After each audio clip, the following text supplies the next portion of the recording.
Welcome back to online classes biology Axis Academy बीवीरान। देखिए, काफ़ी दिनों बाद आज फिर से ऑनलाइन क्लास स्टार्ट की गई है। और इससे पहले ऑनलाइन क्लास में हम लोगों ने एक तो एम्ब्रियोलॉजी और एक जेनेटिक्स, ये जो यूनिट थी इनको कंप्लीट किया था। क्लियर? एम्ब्रियोलॉजी और जेनेटिक्स की यूनिट को हम लोगों ने पहले जब ऑनलाइन क्लास चली थी हमारी, उस टाइम हमने इनको कंप्लीट कर लिया था। और उसके पश्चात अब हम स्टार्ट कर रहे हैं जो हमारा थर्ड चैप्टर है बायोलॉजी का, परागण निषेचन, भ्रूणपोष व भ्रूण का परिवर्धन, pollination, fertilization and development of endosperm and embryo, परागण निषेचन तथा भ्रूणपोष व भ्रूण का परिवर्धन। इससे पहले यदि हम बात करें तो दो चैप्टर, फर्स्ट चैप्टर और सेकंड चैप्टर, आवर्त बीजी पादपों में जनन, फर्स्ट चैप्टर, और सेकंड चैप्टर था हमारे पास नर एवं मादा युग्मकोद्भिद का संरचना और परिवर्तन या विकास व संरचना। ये दोनों ही चैप्टर हमने क्लास में स्टडी कर चुके थे या अध्ययन कर चुके थे इनका। और ऑनलाइन क्लास में मैंने अभी बताया था एक तो एम्ब्रियोलॉजी की यूनिट और दूसरी यूनिट हमारे पास आती है जेनेटिक्स की यूनिट, इनको हमने पढ़ा था। अब दोनों ही इससे पहले के जो चैप्टर थे हमारे फर्स्ट और सेकंड, एंजियोस्पर्म रिप्रोडक्शन, और सेकंड था मेल फीमेल जो हमारे पास ऑटोगैमी था, उसकी स्ट्रक्चर एंड डेवलपमेंट, अर्थात हम बोले नर एवं मादा युग्मकोद्भिद की संरचना एवं विकास, और फर्स्ट चैप्टर आवर्त बीजी पादपों में जनन, ये पहले हम पढ़ चुके हैं। अब तीसरा जो चैप्टर हमारे पास है परागण निषेचन तथा भ्रूणपोष व भ्रूण का परिवर्तन। देखिए, भ्रूणपोष व भ्रूण लगभग हमने दूसरे चैप्टर में ये पढ़ा है। भ्रूणपोष व भ्रूण का परिवर्तन क्या होता है, भ्रूण।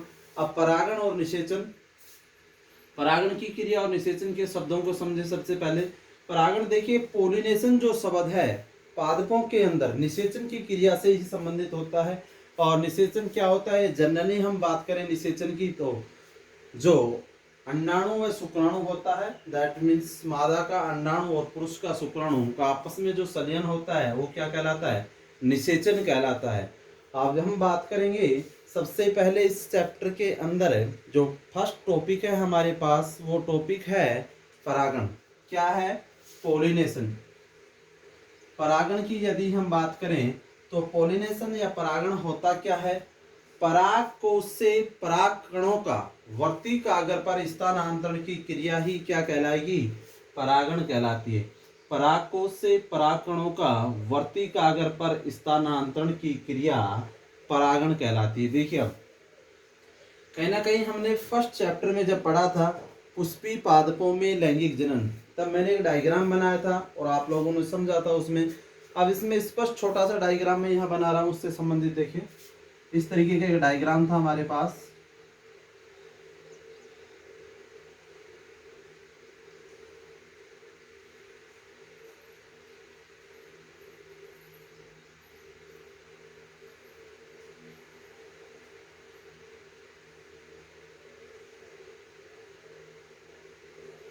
ठीक है, अब इनको हमने क्या बोला था, ये क्या हमारे पास परागकोश, और ये था हमारे पास पूतंतु, और ये उसके पश्चात हम बात करें इसकी वर्तिकागर, ये वर्तिका, और नीचे वाला जो ये पार्ट है फूला हुआ भाग, ये क्या था, अंडाशय। थोड़ा क्लियर कर रहा हूं, पीछे पढ़ चुके हैं। इन तीनों से मिलकर के क्या बनता है, इस तरीके से, जो किसका भाग होता है, पुरुष पुष्प का मादा जन्नांग भाग, या इसको हम जायांग भी बोलते हैं। इन दोनों से मिलकर के क्या बनता था हमारे पास, पुंकेसर। इन दोनों से मिलकर, और पुंकेसर के पश्चात हम बात करें तो कैसा भाग हमारे पास, पुमुंग वाला, या नरजन्नांग भाग है पुष्प। अब देखो इसमें पुंकेसर में क्या क्या थे क्या क्या नहीं, ये हमने दूसरे चैप्टर में लगभग कंप्लीट किया था। भाई परागकोश जो हमारे पास है, परागकोश पुंकेसर के भाग में परागकोश होगा, एक योजी पढ़ी थी हमने, और एक पूतंतु होता है। परागकोश में क्या भरे हुए होते हैं, पराग कण पाए जाते हैं। ये जो परागकोश है इसमें क्या भरे जाएंगे, परागकण, या इसमें क्या पाए जाएंगे, परागकण पाए जाते हैं। क्लियर। योजी क्या करते हैं, परागपालियों को आपस में जोड़ने का कार्य कौन कर रहा था, योजी कर रहा था। और उसके पश्चात यदि हम बात करें तो ये हमारे पास क्या होगी, वर्तिका, वर्तिकागर, वर्तिका और अंडाशय। अब ये तीनों ही मिलकर के किसका निर्माण करेंगे, स्त्री केसर का। जो पुष्प का कैसा भाग है, पुष्प का मादा जन्नांग, या जिसको हम जायांग भी बोल सकते हैं।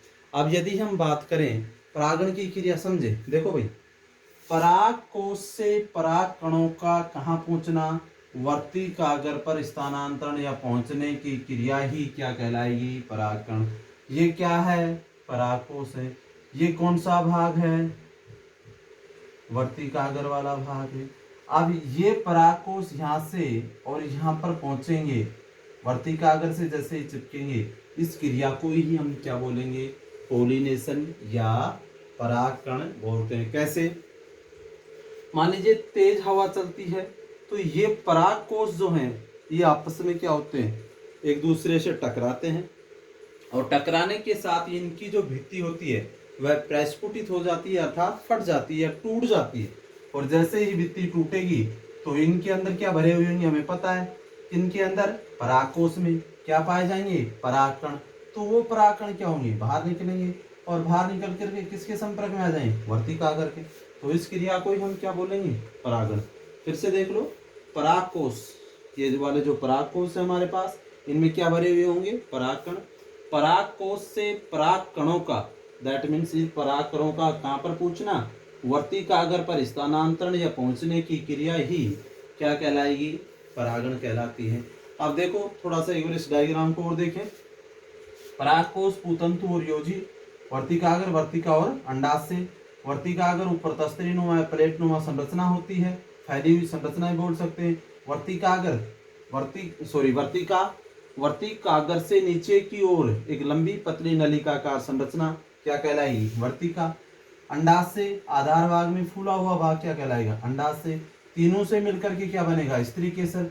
अब जो स्त्री केसर वाला पार्ट है हमारे पास, या मादा जननांग जो जायांग है, इसकी एक इकाई जिसको हमने क्या बोला था, अंडक, इसकी एक जो इकाई होगी किसकी, पुंग वाले भाग की, क्या कहलाएगी, पुंकेसर कहलाती है। और यहाँ पर देखो हमारे पास ये क्या था, बाह्यदलपुंज, बाह्य दलपुंज, और ये क्या हो जाएगा, दलपुंज। इस स्थिति पहले ही स्पष्ट कर चुके थे हम क्लासों में, फर्स्ट चैप्टर के अंदर लास्ट जो टॉपिक था सेक्सुअल रिप्रोडक्शन, उसमें ये डायग्राम आप देख सकते हैं आपके नोटबुक में। अब बाह्य दलपुंज सबसे बाहर की ओर, दूसरा क्या होगा, दलपुंज, फिर पुंकेसर, और फिर स्त्री केसर। ये चार भाग मुख्यतः पाए जाते हैं। और नीचे ये पुष्प का, मैंने पुष्प व्रंत वाला भाग होता है, कौन सा होता है, पुष्प व्रंत या डंठल भी जिसको बोल सकते हैं। पुष्प व्रंत क्या होता है, जिससे पुष्प पादप से जुड़ा हुआ होता है, क्या कहलाएगा, पुष्प व्रंत। और यहाँ फूली हुई एक संरचना और होगी जिसको हम क्या बोलेंगे, पुष्प व्रंत का शीर्ष भाग चौड़ा हो जाता है, जिसको क्या बोलते हैं, पुष्पासन। क्या बोलेंगे, पुष्पासन बोलते हैं। सिर्फ ये इतना सा डायग्राम देखना है, इसको रिपीट करना। अब यदि देखो परागण की क्रिया होगी, परागकोश से परागकणों का वर्तिकाग्र पर स्थानांतरण की क्रिया ही क्या कहलाएगी, परागण कहलाती है। अब परागकणों का स्थानांतरण निम्न माध्यम से हो सकता है। अब माध्यम से तात्पर्य लिया जाता है इनका स्थानांतरण करने वाले कौन कौन से ऐसे कारक हैं जिनके द्वारा परागकण वर्तिकाग्र पर पहुंचते हैं। मैं इसको हटा देता हूं।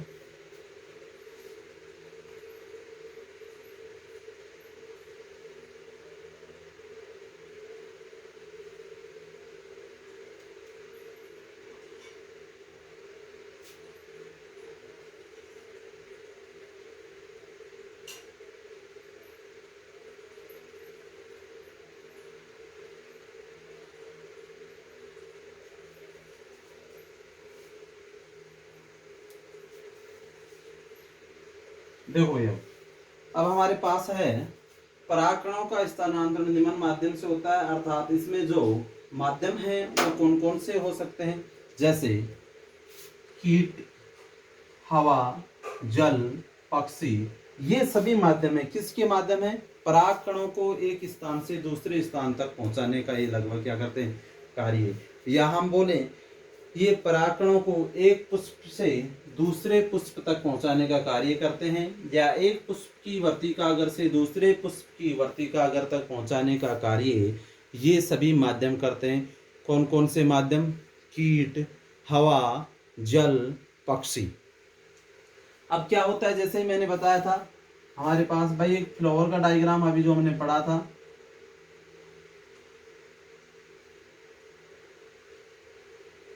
इसका एक सिंपल से एग्जांपल, कीट कैसे होते हैं, इंसेक्ट। जैसे मान लीजिए अभी जो ऋतुएं आती हैं इसमें मधुमक्खी पालन खूब रूरल क्षेत्र में देखा जाता है। तो मधुमक्खियां क्या करती हैं? भ्रमण करती हैं, एक पुष्प पर यहाँ बैठी और अपने मकरंद वाली जो प्रक्रिया होती है पुष्प के अंदर है, दैट मीन्स शहद से संबंधित जो क्रिया होती है वो उस पुष्प से भोजन या पोषण प्राप्त कर करके एक से दूसरे पर, दूसरे से तीसरे पर मंडराती रहती है दिन भर।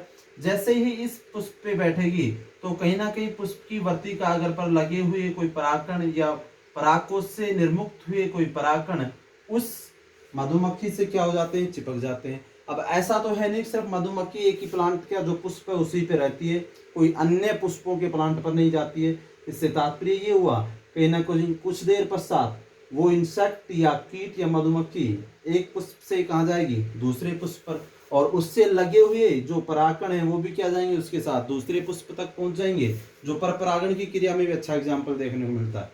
तो इस प्रकार से कीटों के द्वारा परागकण एक जगह से दूसरी जगह तक पहुंचते हैं। हवा, तेज हवा चली और परागकोश की जो झिल्ली है वो प्रस्फुटित होगी, फटेगी, उसके अंदर क्या भरे हुए हैं? परागकण।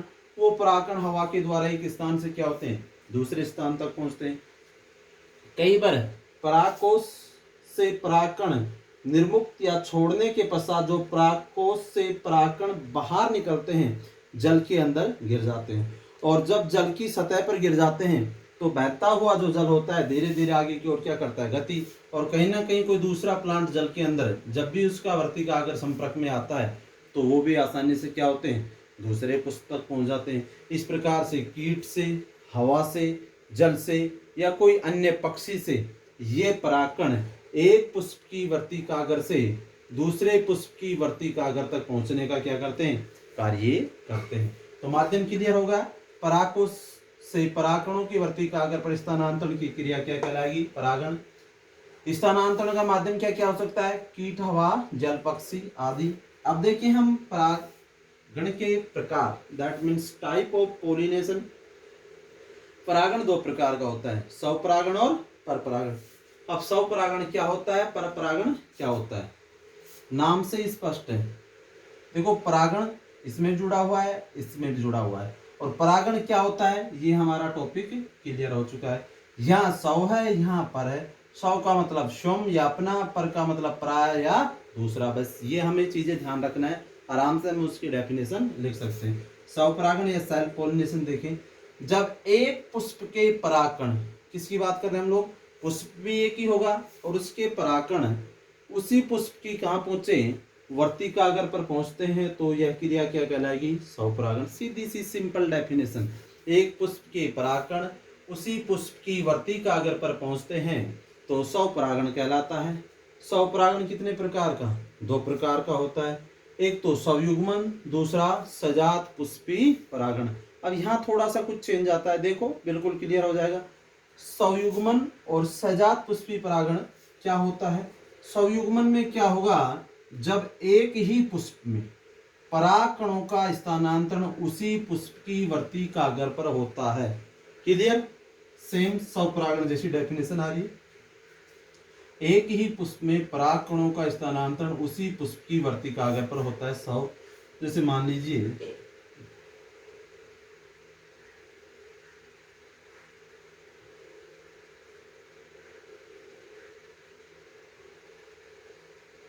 ये हमारे पास फ्लावर हो गए। अब यहाँ से परागकण निकले और इसी पुष्प की किस पर आ जाए, वर्तिका पर। तो ये क्या कहलाएगा, वर्तिकाग्र पर आने के पश्चात। भाई फ्लावर भी एक है, उसी के परागकण है, उसी के परागकण से क्या निकल रहे हैं, सॉरी परागकोश है, परागकोश से क्या मुक्त हो रहे हैं, परागकण, और उसी पुष्प की किस पर जा रहे हैं, वर्तिकाग्र वाले पार्ट पर। तो ऐसी क्रिया क्या हो जाएगी, स्वपरागण। और यही हम किस में देखते हैं, स्वयुग्मन, दैट मीन्स युग्मन जो हो रही है उसी पुष्प के अंदर स्वपन हो रही है। जब एक ही पुष्प में परागकणों का यहाँ से मुक्त होकर के उसी पुष्प की वर्तिकाग्र पर पहुंचे तो इसे क्या बोलेंगे, स्वयुग्मन। ये हो गया मटर।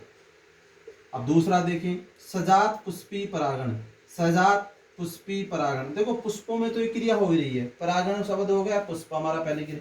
सजात से तात्पर्य लिया जाता है जिनकी जातियां क्या हो, समान। लेकिन पुष्प क्या हो सकते हैं, एक से दूसरा, दूसरे से तीसरा हो सकता है, लेकिन होगा उसी जाति का। ये दो पुष्प हमारे पास,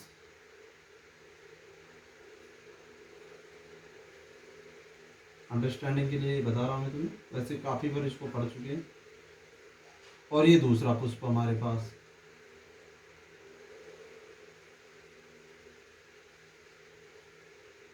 क्लियर। और यहाँ एग्जाम्पल हमें किसका देखा था, मटर का, किसके अंदर, स्वयुग्मन में। अब सजात पुष्पी परागण, परागण की डेफिनेशन क्लियर है, पुष्प का मतलब पता है, सजात दैट मीन्स जातियां समान। ये मान ले हम दोनों ही किसके, मक्का की, या किसके मान ले हम लोग, ककड़ी के। हो सकता है इनकी स्थिति, दैट मीन्स ककड़ी का जो फ्लावर है एक अप है एक डाउन भी हो सकता है, जरूरी थोड़ो पैरेलल में ही हो, ये बराबर में ही हो, कैसे भी हो सकते हैं, लेकिन इनकी जातियां दोनों की क्या है, समान। अब परागकण यहाँ इस परागकोश से निकलते हैं और तेज हवा के द्वारा कहाँ पहुंच जाते हैं, इस वर्तिकाग्र पर पहुंच जाते हैं। वर्तिकाग्र पर पहुंच गए तो परागण की क्रिया क्या हो गई, संपन्न। लेकिन एक नंबर का फ्लावर है ये, और ये हमारे पास सेकंड नंबर का फ्लावर है, दूसरे नंबर का फ्लावर। अब जो पुष्प है हमारे पास कितने हो गए, दो, फर्स्ट और सेकंड। फर्स्ट वाले परागकण कहाँ पहुंच रहे हैं, सेकंड वाले की वर्तिकाग्र पर पहुंच रहे हैं, यही हमें ध्यान रखना है। एक पुष्प के परागकण दूसरे पुष्प के वर्तिकाग्र पर पहुंच रहे हैं, लेकिन जाति कैसी है, समान। तो किस में इंक्लूड करेंगे, स्वपरागण की, सजात पुष्पी परागण में। यहाँ कंफ्यूज नहीं होना है। और इसी क्रिया को कुछ वनस्पतिक जो वैज्ञानिक हैं उसको साइंटिफिक दृष्टि के अनुसार इसको पर परागण में भी सम्मिलित करते हैं, लेकिन आपकी बुक के अकॉर्डिंग ये किस में आएगा, दैट मीन्स स्वपरागण की सजात पुष्पी परागण जो क्रिया है। देख लो स्पष्ट लिखा हो, जब एक पुष्प के परागकण उसी पौधे के दूसरे पुष्प की, पौधा हमारे पास एक है लेकिन फ्लावर कितने हैं, दो, तीसरा भी हो सकता है और भी हो सकता है, ऊपर से निर्मुक्त होकर के नीचे या साइड में लगे हुए पुष्प पर क्या होते हैं, स्थानांतरित। तो ये क्रिया क्या कहलाती है, सजात पुष्पी परागण। क्योंकि प्लांट यहाँ पर एक है, प्लांट में फ्लावर एक से अधिक भी हो सकते हैं। यदि प्लांट में एक से अधिक फ्लावर हैं और एक फ्लावर से दूसरे फ्लावर पर क्या पहुंच रहे हैं, फ्लावर की वर्तिकाग्र पर परागकण पहुंच रहे हैं, तो किस में लिया जाएगा, सजात पुष्पी परागण। यदि एक ही पुष्प के परागकण उसी पुष्प की वर्तिकाग्र, दैट मीन्स ये परागकण यहाँ ले जाकर के इसी पुष्प की वर्तिकाग्र पर आ जाएंगे, तो किस में आएगा, स्वयुग्मन में। और ये पुष्प के परागकण जो होंगे दूसरे पुष्प की वर्तिकाग्र पर पहुंच जाएंगे तो किस में आ जाएगा, सजात पुष्पी परागण। दोनों ही प्रकार किसके हैं, स्वपरागण की क्रिया के दोनों ही प्रकार हैं। इससे हमें कंफ्यूज नहीं होना चाहिए, क्योंकि स्वपरागण के अंदर कितने प्रकार हो गए हैं, दो प्रकार, एक तो स्वयुग्मन का और दूसरा किसका हो गया, सजात पुष्पी परागण का। इस प्रकार से स्वपरागण की क्रिया पादपों में संपन्न होती है। अब पादपों में स्वपरागण की क्रिया जैसे ही संपन्न होती है तो दूसरा हमारे पास जैसे मान ली पर परागण की क्रिया आती है, लेकिन इससे पहले हमारे पास आता है स्वपरागण के लिए युक्तियां या अनुकूलन। कौन कौन सी ऐसी युक्तियां हैं जो स्वपरागण की क्रिया में भाग लेती हैं या युक्तियां होती हैं, जैसे कि मान लीजिए उभयलिंगिता जो होती है, उभयलिंगिता किस में पाई जाएगी, मटर के अंदर। उभयलिंगिता दैट मीन्स जिसमें नर व मादा दोनों ही जन्नांग या उपस्थित हों तो उसे क्या बोलेंगे, उभयलिंगिता बोलते हैं। उभयलिंगिता के बाद आता है हमारे पास समकाल पक्वता। उभयलिंगिता नर व मादा दोनों जन्नांग उपस्थित होंगे जिसे उभयलिंगिता। समकाल पक्वता वे पादप जिनके पुष्प के पुंकेसर व स्त्री केसर समान समय पे परिपक्व होते हैं। अब जो ये युक्तियाँ डिवाइस हैं हम नेक्स्ट क्लास में इनकी स्टडी करेंगे। सिर्फ स्वपरागण की जो युक्तियाँ हैं, युक्तियाँ या अनुकूलन नेक्स्ट क्लास में पढ़ेंगे, और युक्तियाँ या अनुकूलन, ठीक है। यदि किसी को कोई समस्या है तो रिपीट करें। फर्स्ट जो चैप्टर पढ़ाया था उसमें एक डायग्राम जो मैंने बनाया था लैंगिक जनन के अंतर्गत उसको पढ़ें, और सेकंड चैप्टर का थोड़ा रिवाइज करें, ताकि ये जो थर्ड चैप्टर है आसानी से आपके समझ में आ जाएगा। और जो भी है नेक्स्ट क्लास में हम इसका आगे स्टार्ट करेंगे और इनको रिपीट करेंगे। धन्यवाद।